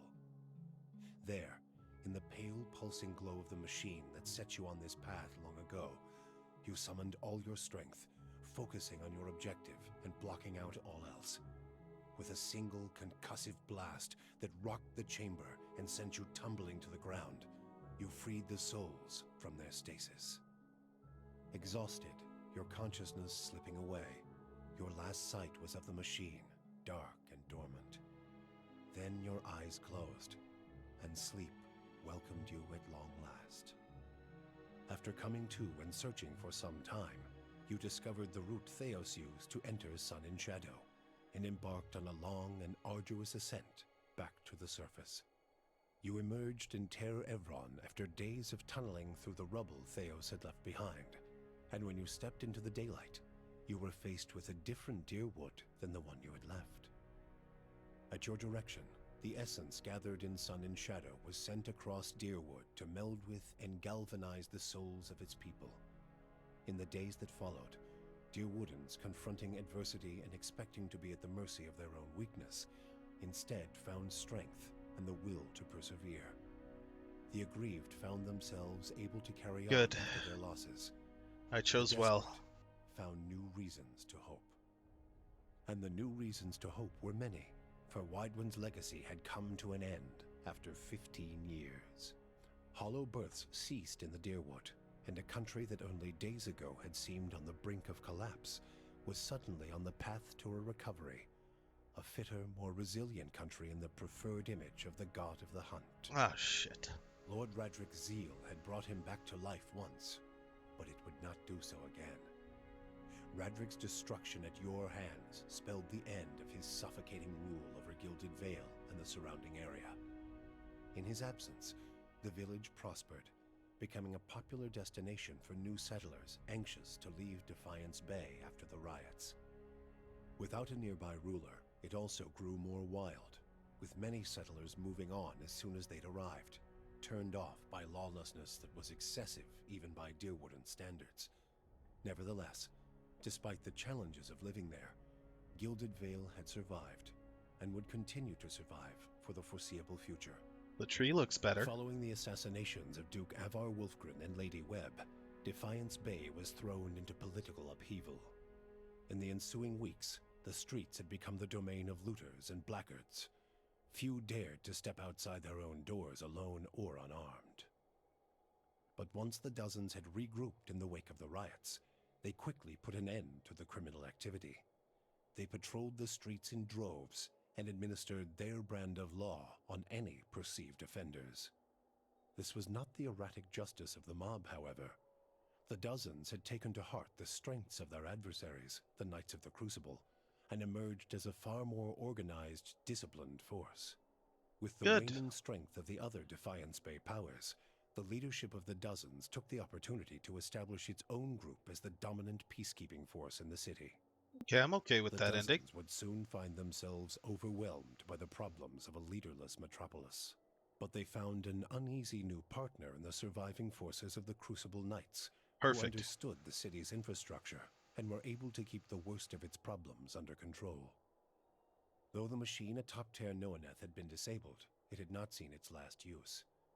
Heritage Hill was rebuilt, and no sooner had the first families moved in to resettle the district than members of the Leaden Key, acting under standing orders from their Grand Master, climbed the tower and reactivated the machine.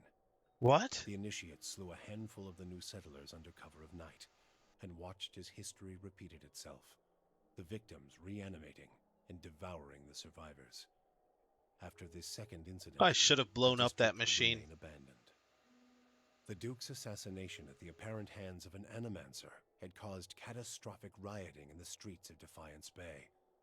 But those who had escaped the melee in the palace hearings remembered the testimonies of the strange guest who had shown up that day and absolved Animancy, implicating the Leaden Key instead.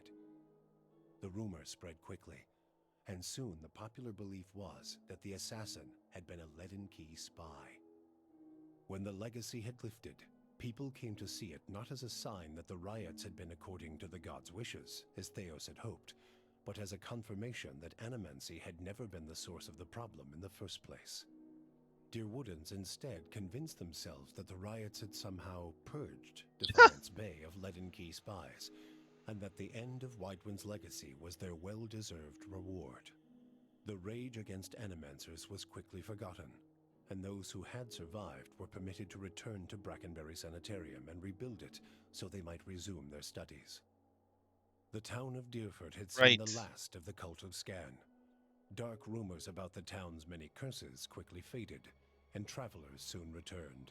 Glad I killed them then. Abydon's renewal brought new vigor and purpose to a god long known for quiet, steady labor. Handicraft saw a revival in the Deerwood, and no smith wanted for an apprentice. Additionally, Abydon's restored interest in preservation led to redoubled efforts to survey Engwithan ruins. Animancers and craftsmen alike found much to study, but tensions with Aer Glanfath rose. As for Stalwart, the Battle of Caeron's Scar only strengthened their resolve to unlock the mysteries of Durgan Steel and build new marvels with the White Forge. Well, good for them. However, Stalwart's ambitions brought them into further conflict with the Raid Serans, as more and more impoverished communities gathered at the border and vowed to finish the work of the Iron Flail. It would be many generations before the region saw peace. It does make sense what you're saying. The Eyeless left Son of- Stalwart more hostile than ever toward the ogres in its midst, and the villagers grew bolder as they grew more prosperous. After a handful of bloody skirmishes, the Flames That Whisper clan left the Russet Wood to seek a quieter, more isolated home in the White March. While many such places existed in the mountains, the crossing was treacherous, and the ogres often found themselves embattled with other clans whose territory they passed. Less than half of the Flames That Whisper survived the journey. I mean, but I don't- those that did found a I don't haven care far from what happened to Kith the lands. ogres. Harmka's death had brought the Devil of Carrick little satisfaction. In time, her taste for vengeance soured. What replaced it was a hunger to feel something, anything, new. Summer had thinned the snowpack twice over when she felt the joint at her elbow first begin to stiffen. She turned her back on the hopes of animancy and civilization and walked east. She pushed through the mountains, past Raid Ceres, and into the broad plains of Ishamiddle. She had forgotten what it was like to simply journey, no goal or destination in mind. Though she felt nothing more than the steady thump of her feet on the road, the endless horizons and grassy meadows were new to her. She measured her time in the gradual rusting of her body and was satisfied. Her movements slowed, but so did the world around her. Waist-high grasses undulated and tacked in the wind, as gradual as the tides. Sparrows and blackjays made You're right, steady son. If pilgrimages I across the sky. don't want to miss Each the flap of ending, their so to wings, speak, but a yeah, solemn it makes salute. perfect sense that the gods She are could opposed to hardly it. move when she And found that's why something I'm she for had it. never seen before.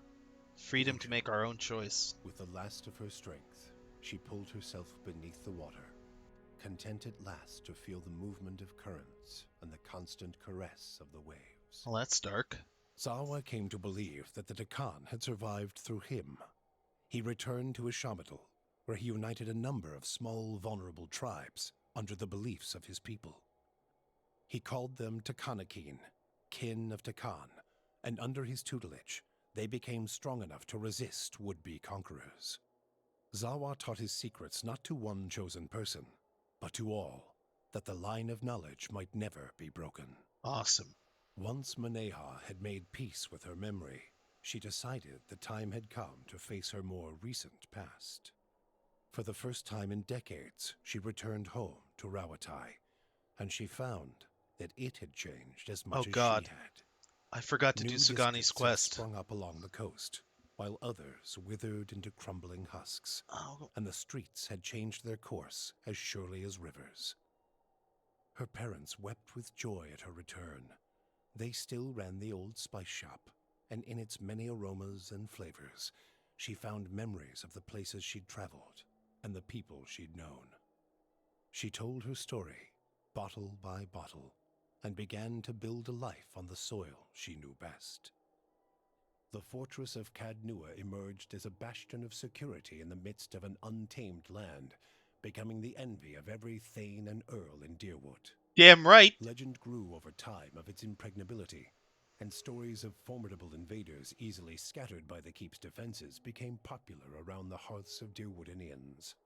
Likewise, it also became a beacon to travelers, merchants, and visiting dignitaries alike. Reputed as the finest fortress in all Deerwood, people would journey from near and distant lands alike to experience its fabled hospitality and grandeur. Damn right. After the death of the master below, a strange quiet fell over the endless paths of Odd-Nua. The attacks on the fortress above ceased, Odd-Nua's silent titan the closest remaining thing to a master in its musty, forgotten passages. Palagina had gone against the Duke's Bell's orders by inventing a new trade arrangement with the Anamenfoth to accommodate the recovering Deerwooden market. With the Deerwood's people strengthened by the Watcher's gift of souls, the Valian republics found themselves struggling to keep up with their new competitors. Uh-oh. For her outrageous insubordination and audacity, Palagina was banished from the republics for several years. Oh boy. After the southern forest of Erglonfoth opened to both the republics and the Deerwood, the Valians found that the combined efforts of all three nations had created a robust trade network.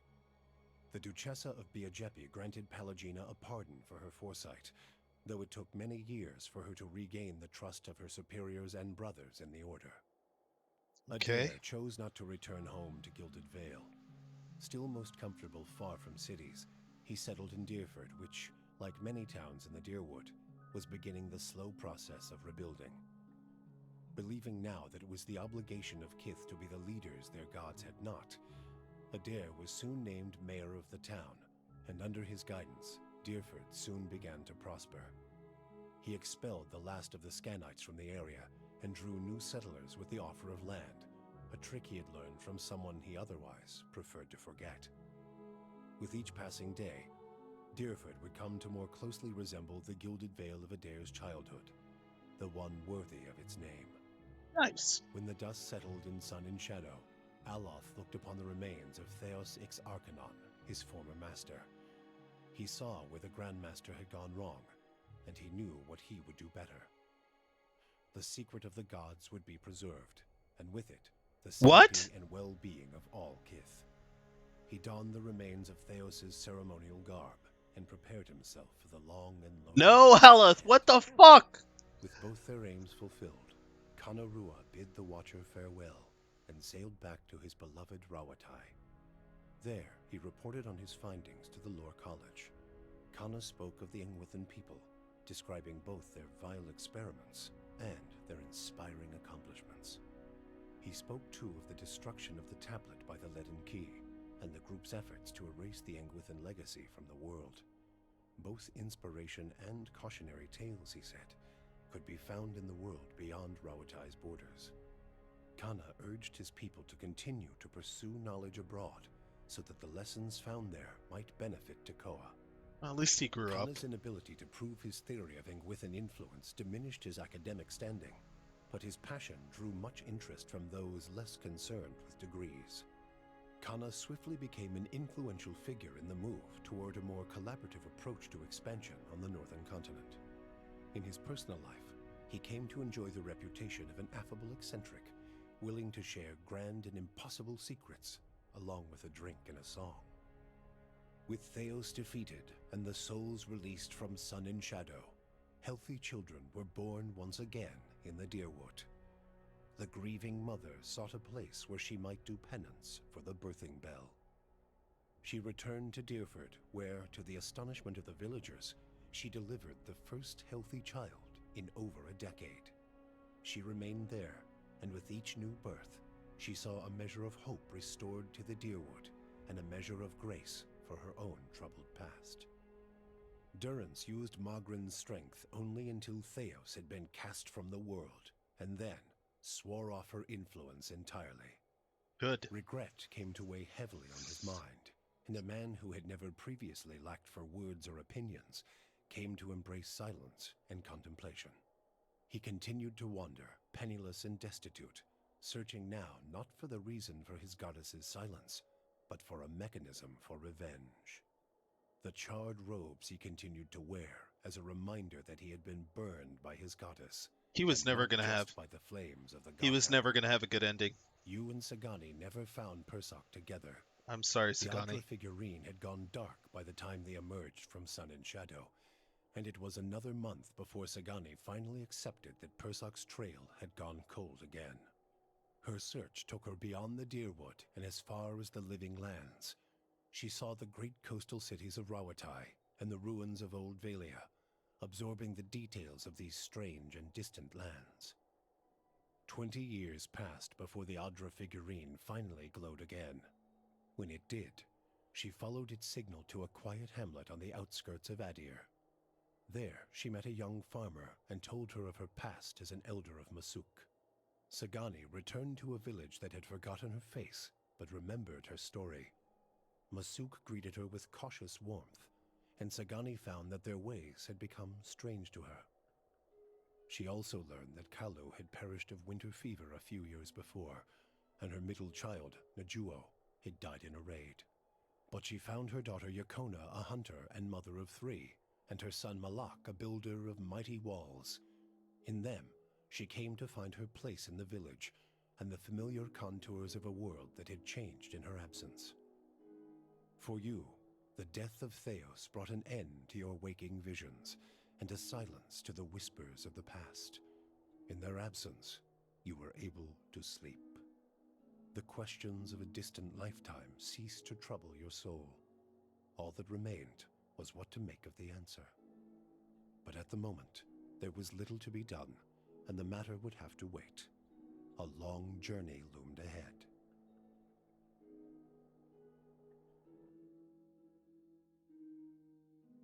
Is that it? Oh yeah, that's it. Well, I think, yeah, that's the credits. Well, I've got to say, great game. Good game. Yeah, thanks. Sudnif, I didn't want to talk too much during the ending, but you did not ruin it for me. You just gave me an inadvertent hint, and not one that, not one that people would have picked up on. On top of that, I don't think that hint was a big deal, because what you said exactly, if I remember correctly, was that the gods aren't people anymore. And then I was like, okay, so at one point they were people. I assumed that each god was a person. I didn't realize the Ingwithans brought, thousands, their entire civilization together and obliterated themselves to create an insane pantheon. And I understand why they did it, out of fear. I get it. I have to say the story was really good. I wish I had done Sagani's quest, but the story was really good. Some parts I didn't like, mainly parts where I only had binary decisions and nothing in between. Aside from that, this was well worth the time spent, I would say. So I suppose the question is now, what is next? I'm not going to replay Willows of Eternity on Path of the Damned next. That'll occur later, when I feel like some masochism, and I want to do things differently. I don't know what game I'll play next.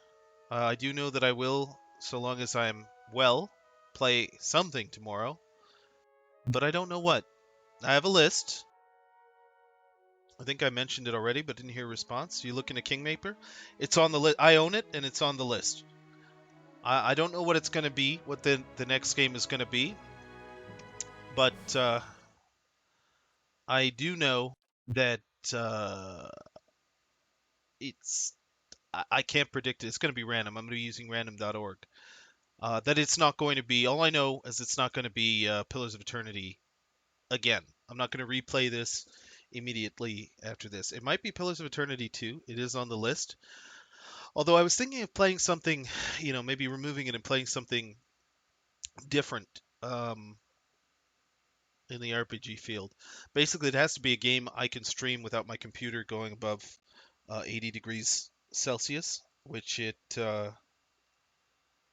loves to do. Until I get my new computer, I really can't stream everything I'd like to play. It has to be a specific game. So, what I intend to do is announce it on Discord.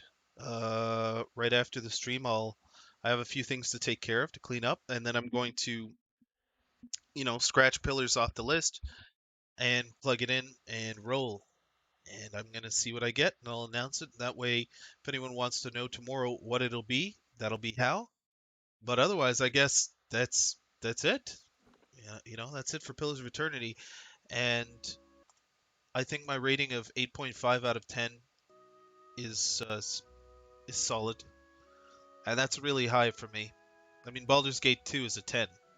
Might be a little nostalgia in there, but it's a 10. And Pillars of Eternity does a good job,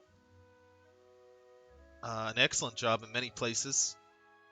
And I would definitely recommend this to anyone. If you've been watching bits and pieces, if you feel like an RPG and the story is partially ruined for you, don't worry. It's still a great game. I'd say its greatest weakness were the companions didn't feel very fleshed out. The combat system with the endurance, I still don't like it, but I said that at the beginning. So you may be hearing me repeat myself. And finally, binary choices. I understand this is their first RPG. I hope Pillars of Eternity 2, there are multiple ways of dealing with something for each quest. It's a lot to ask, but that's what really makes an RPG great. Not retreading, old ground where it was binary. Anyway, guys, I'm going to go. But I will catch you, hopefully, like I said, tomorrow when I get up. Otherwise, I want to thank you if you've made it this far watching the playthrough. Thank you very much for watching. I really hope you enjoyed, and everything will go up on YouTube afterwards, because Twitch will only save the broadcast for so long, and I don't intend to highlight it. So if you want to catch any part of it or watch the whole thing, you can do so there. You can find the link directly in chat with !YT. Anyway, guys, let's call this an end once and for all for Pillars of Eternity 2. Thank you for watching. Take care of yourselves, each other, and your families, your friends. Stay safe and healthy. And if everything goes well, I'll be back tomorrow with a new game. See you later.